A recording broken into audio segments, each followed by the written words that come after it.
Hello students, so today we are going to study a new poem, that is The Last Bargain. It's from your book Honeydew textbook in English for class 8. The Last Bargain by Rabindranath Tagore.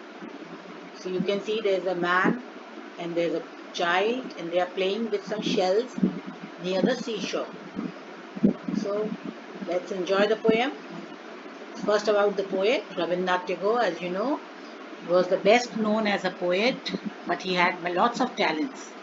He was the first Indian to win a Nobel Prize for literature. And then he was a novelist also who wrote and composed lots of songs. He was a painter, and you know about his Gitanjali, the famous book for which he got the Nobel Prize in 1930. So this poem is also written by Rabindranath Tagore. Now, what will you learn after reading this poem? These are the learning outcomes. Okay, now we'll start with the poem, The Bargain. What is a bargain? Bargain का मतलब क्या होता है? सबसे पहले, it is an agreement in which both parties promise to do something for each other. इसमें दो parties होती हैं और दोनों एक दूसरे के लिए कुछ promise करती हैं कि हम ये करेंगे आपके लिए, वो कहते हैं हम ये करेंगे. जैसे in the picture you can see, he's selling a painting and he's asking for $3, and the other one is saying, okay, I will give you $1, and he was saying only $2. He is asking for 3. So there is a bargain. So ultimately they will agree on something and the person will buy or he will leave, whatever.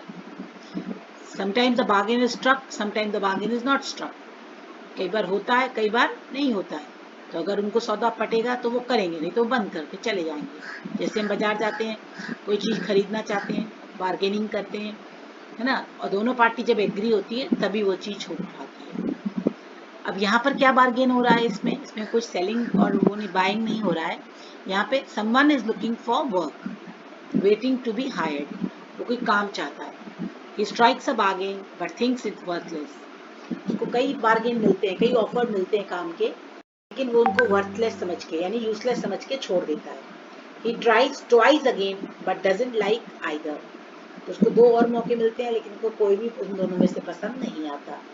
Finally, in the last bargain, when he is hired for nothing, whatever, he is happy as never before. और last में उसको काम मिल जाता है लेकिन उसके बदले में कुछ भी नहीं मिल रहा उसको, तो भी वो बहुत खुश है. तो ऐसा कौन सा बार्गेन था? Why is the best bargain? और उसको सबसे अच्छा बार्गेन उसने क्यों माना?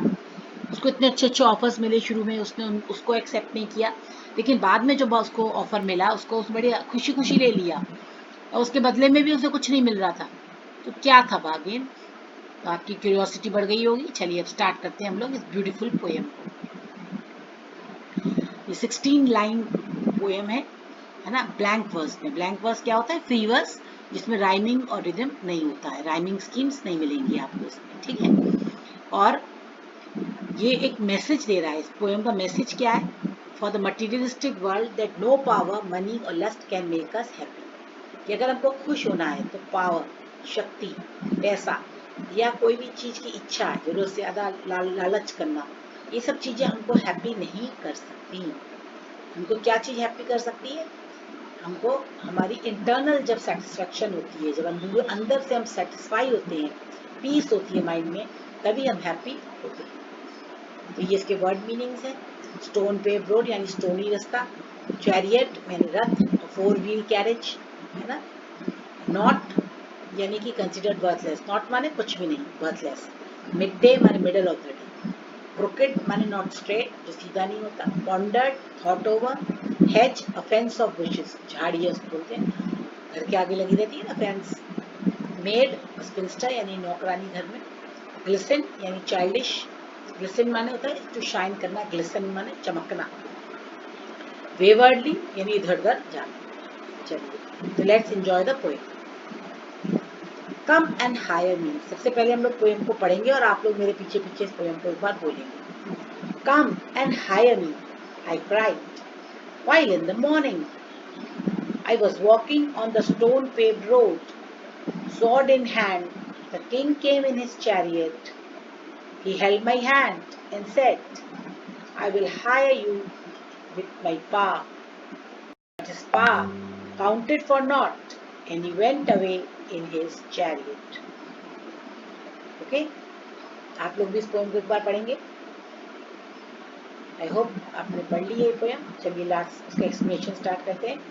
तो इसमें क्या कह रहा है? कम एंड हायर मी, आओ और मुझे हायर करो, मुझे काम दो. I means the poet. I कौन है? पोएट. क्राइड इन द, जो मैन है पोएम, इस पोएम में जो मेन कैरेक्टर है मैन, वो चिल्ला रहा है. इन द मॉर्निंग, सुबह से. किस समय में? मॉर्निंग में. बच्चों इस पोएम की सेटिंग्स पे बहुत ध्यान देना कि हर स्टैंजा में सेटिंग चेंज होती है. जैसे फर्स्ट सेटिंग में मॉर्निंग की बात. आई was walking on the stone paved road. Stone paved road, ये देखिए, ये है स्टोन पेव्ड रोड, पत्थर की बनी सड़क. इस पे वो चल रहा था और उसने आके कहा कि प्लीज मेरे को हायर करो, मुझे कोई काम दो. मॉर्निंग का टाइम था. Sword in hand came in his chariot. अब स्वॉर्ड इन हैंड कौन आया? अपने हाथ में तलवार लेके किंग आया. क्या देख रहे हैं? किंग आ गया बेटा, sword in his hand. Okay, he came in his chariot. वो किस में आया? अपने चैरियट. ये होता है चैरियट, रथ, है ना. तो ही हेल्ड माई हैंड, उसने उसका हाथ लिया और उससे कहा okay I will hire you with my power. देखो पैसा दे रहा है उसने कहा मैं तुम्हें, सॉरी शक्ति दे रहा है. उसने कहा मैं तुम्हें बहुत से पावर, मैं तुम्हें शक्तियाँ दूंगा, है ना. Because king is very powerful.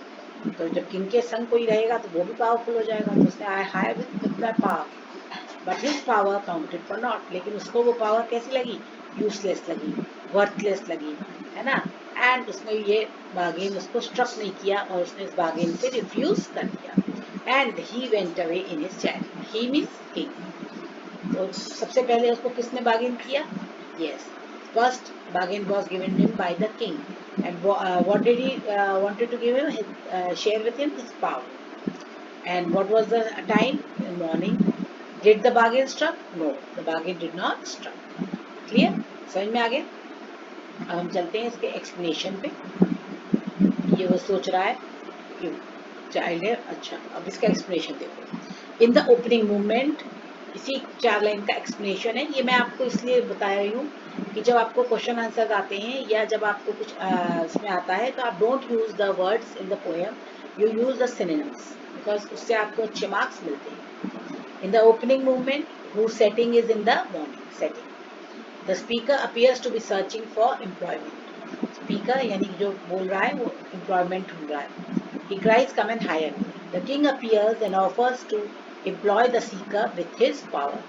King आता है और सीकर को, माने चाहने वाले को, अपनी पावर से एम्प्लॉय करना चाहता है. The speaker however finds that the king's power amounted to nothing valuable. उसने देखा कि उसकी वैल्यूएबल कुछ भी नहीं है, उसकी जो पावर है उसकी कोई वैल्यू नहीं है एक्चुअली में. The king then retreats in his chariot. और किंग वापस चला जाता है. Assuredly the speaker continues his search. और अपनी सर्च को कंटिन्यू रखता है जो हायर हुई. But at this point the reader begins to suspect that this speaker is not searching for earthly employment on the material physical level of being. अब आपको इतना तो समझ में आ गया है कि जो हमारा स्पीकर है, यानी कि जो पोएम में मेन है, वो जॉब तो ढूंढ रहा है, लेकिन वो ऐसी जॉब नहीं ढूंढ रहा है जिससे कि अर्थली प्लेजर्स मिले. अर्थली प्लेजर्स माने जो हमारे मटीरियलिस्टिक वर्ल्ड में जरूरी है, धन दौलत, इन सब चीज़ों की नहीं है चाह उसको. तो कुछ और चीज़ वो ढूंढ रहा है. क्या है वो हमें बाद में पता लगेगा. ओके, अब हम आते हैं सेकंड से. In the heat of the mid day. पहले आप पढ़िए इस पोएम को मेरे साथ. In the heat of the mid day the houses stood with shut doors. I wandered along the crooked lane. An old man came out with his bag of gold. He pondered and said, I will hire you with my money. He weighed his coins one by one, but I turned away. Okay? कितनी beautiful poem. फिर से आप लोग इसको एक बार पढ़ लीजिए. Pronunciation बहुत जरूरी है, सीखना वर्ड्स का. Okay, now we start the explanation. In the midday of the, अब देख रहे हैं आप, मॉर्निंग में थी फर्स्ट सेटिंग. सेकंड सेटिंग कहाँ पे हमारी? In the heat of the mid day. Okay, तो ये मिड डे हो गया, सूरज निकल आया है तेज, है ना. और आप देख रहे हैं कि ये क्रिकेट लेन भी है आगे. क्रिकेट माने जो सीधी नहीं होती, हमने वर्ड मीनिंग पढ़े थे ना. तो वो कह रहा है in the heat of the mid day the houses stood with shut door. भाई दोपहर में इतनी तेज गर्म है तो सबने अपने घर के दरवाजे बंद कर रखे हैं. और जो पोएट है, जो मेन कैरेक्टर है हमारा स्पीकर, वो कहाँ है, वो क्रुकेड लेन पे भटक रहा है, वहाँ पे इस रास्ते पर भटक रहा है। तभी क्या होता है, जब वो वहाँ पे घूम रहा है जॉब के लिए, क्या होता है वहाँ पर एक ओल्ड मैन आता है। ये देख रहा है old man with is bag of gold, उसके बैग में बहुत सारा पैसा, गोल्ड, गोल्ड मीन्स मनी, उसके बैग बहुत सारा पैसा लेके आया है ना। ही पॉन्डर्ड एंड सेड, उसने क्या किया, उस व्यक्ति ने उसको सोचा, पॉन्डर किया, सोचा, and he said I will hire you with my money, उसने कहा मैं तुमको अपने पैसे से हायर करना चाहता हूँ। ठीक, तो देखो इतना सारा पैसा लाया हूँ बैग में, तुम ये ले लो और मेरे साथ काम करो। लेकिन he weighed his coin one by one, but I turned away.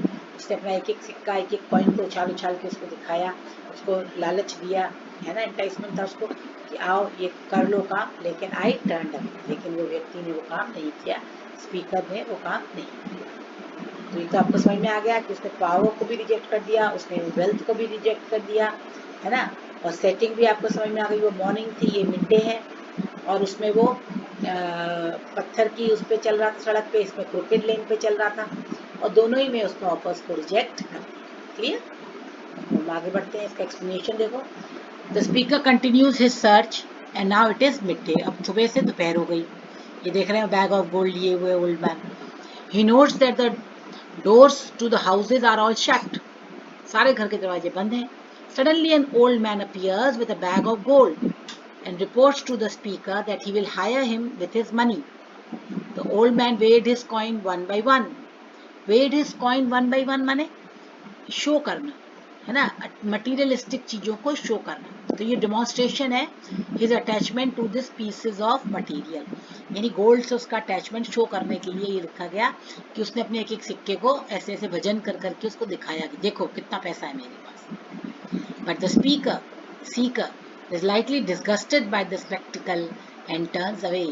लेकिन जो स्पीकर है वो डिस्गस्ट हो गया, वो परेशान हो जाता है उसका ये देख कर कि कितना शो ऑफ कर रहा है अपने पैसे का, और वो टर्न्स अवे, वहां से चला जाता है। ठीक, the speaker was not impressed with the king's power and he was not impressed by an old man's gold. दोनों ही चीजों से इम्प्रेस नहीं हो रहा है। The reader can now be sure that it is not worldly goods that the speaker is seeking. अब तो आपको क्लियर हो गया होगा कि वो वर्ल्डली गुड्स नहीं चाहता है, दुनिया की दौलत नहीं चाहता, दुनिया की पावर नहीं चाहता, वो कुछ और चाहता है। सीकिंग माने चाहना।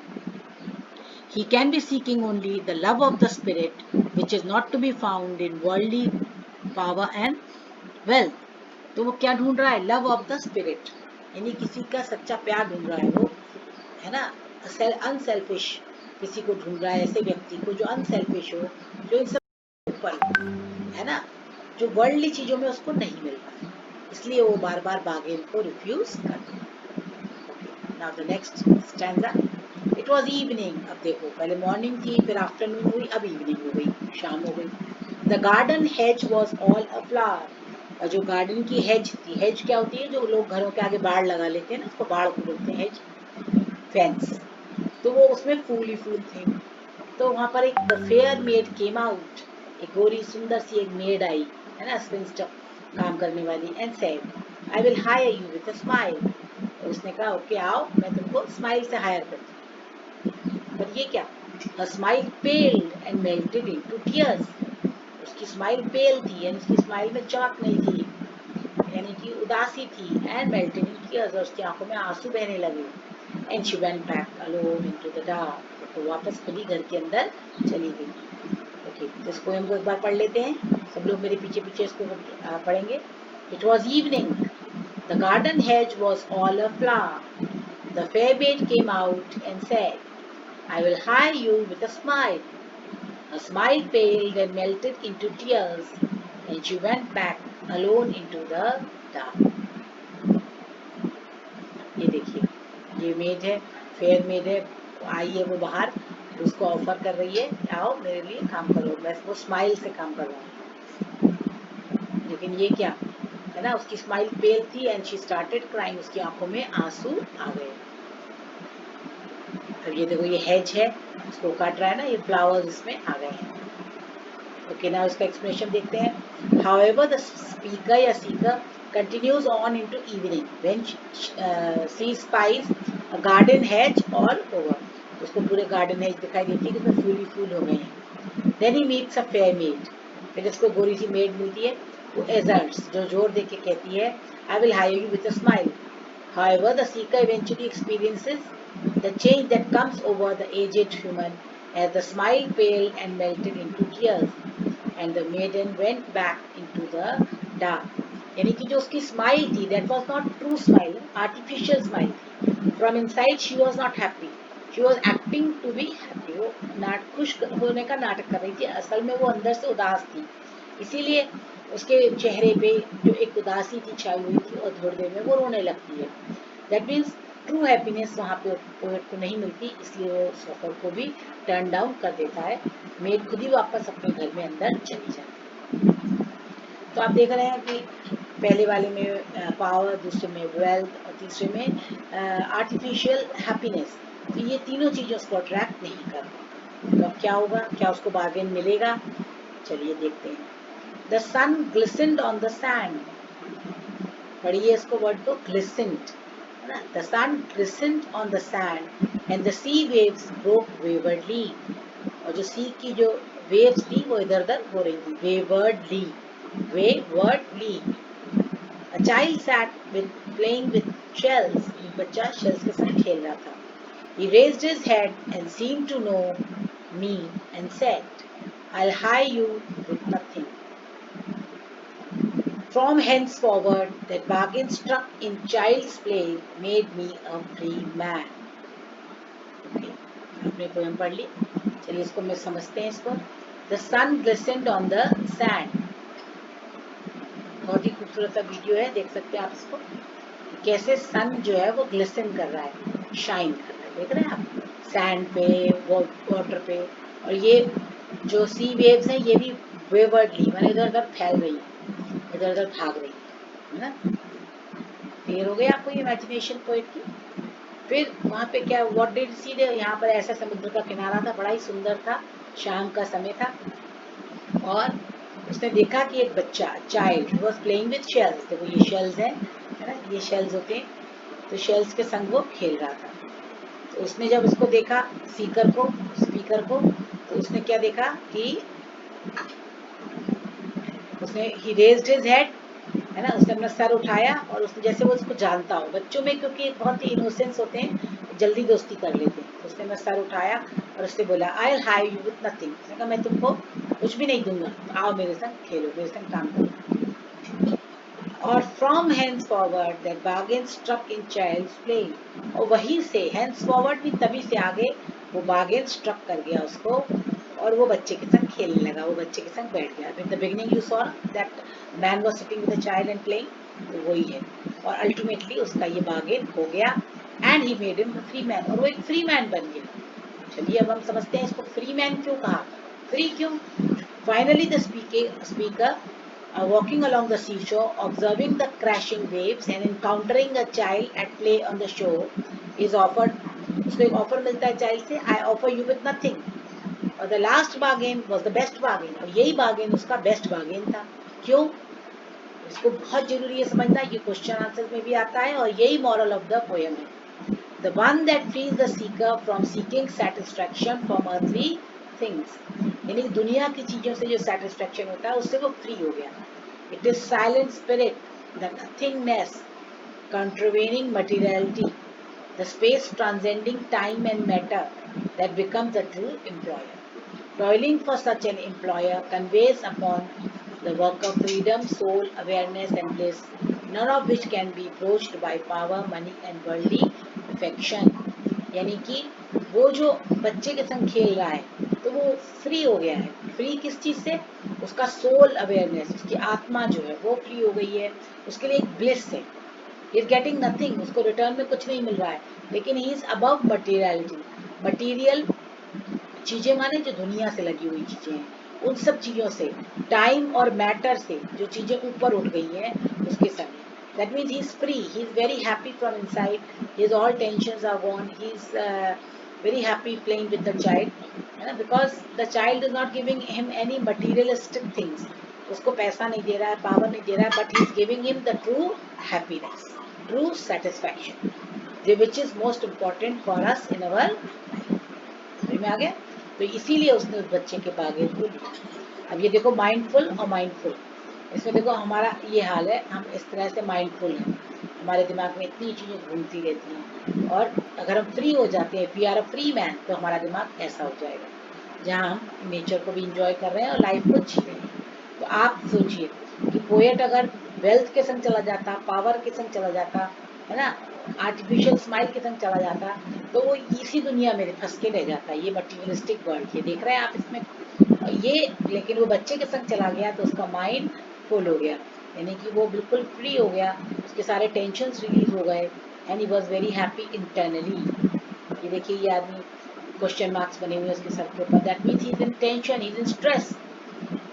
But when we are the children, when we leave away these materialistic things, we become satisfied। ये एक मंक है जो सेटिस्फाइड दिख रहे हैं, उनके पास कुछ नहीं है ना, लेकिन वो बहुत हैप्पी है क्योंकि वो दुनियादारी से दूर है। तो बच्चों कहने का मतलब ये है कि अगर हम अनसेल्फिश बने, हेल्पिंग हैंड बने सबके लिए, और मटेरियलिस्टिक दुनिया में रहते हुए भी मटेरियलिस्टिक दुनिया को अपने पर हावी ना होने दें, तभी हमारा करेक्ट बार्गेन है। अगर हमारी लाइफ में सेटिस्फैक्शन है, पीस है, हैप्पीनेस है, then only we are having a good bargain, otherwise हमारी लाइफ फ्रूटफुल नहीं है। I hope you have understood the poem, very nice, मतलब वेरी गुड मैसेज। और ये इसके फिगर्स ऑफ स्पीच है। एक इसमें सिंबोलिज्म लिया गया है, सिंबोलिज्म माने यानी कि प्रतीकात्मक, है ना। कि जैसे इसमें बताया है कि जैसे स्टोन पेव्ड रोड, क्रोकेड लेन, तो स्टोन पेव्ड रोड ही क्यों पोएट ने लिखा, ऐसा क्या लिखने की जरूरत है कि पत्थर की सड़क या टेढ़ी मेढ़ी सड़क लाइन, है ना, ये क्यों लिखा? क्योंकि वो ये शो करना चाहता था that there are hard and difficult path which the poet was travelling on, कि जीवन इतना आसान नहीं है, there are many difficult ways. Okay, फिर वो कहता king with a chariot with sword in his hand, इसका मतलब क्या है? पावर, है ना। A man with a gold, इसका मतलब wealth. A lady with a smile symbolises beauty, सुंदरता। और देखो मॉर्निंग इवनिंग ये सब चीजें किसका है? मॉर्निंग होप एंड करेज का, और इवनिंग और डार्क जो है वो भी सिंबलाइजिंग होप कर रहा है कि अंधेरे के बाद फिर से उजाला आएगा। तो ये सिंबोलिज्म इस पोएम में है। एलिट्रेशन माने कि repetition of alphabet. I was walking, W W, the kings came, K, इसमें साउंड के है ना, केम में के की साउंड आ रही है, हम साउंड को ही देखते हैं। The kings came, the sun glistened on the sand and the sea waves, made me free। ये मैन्यूमेटिक डिवाइसेस हैं, ये ऑर्नामेंटल होती हैं जो यूज की जाती हैं। ये आप लिख सकते हैं इनको सिंबलिज्म और एलिट्रेशन।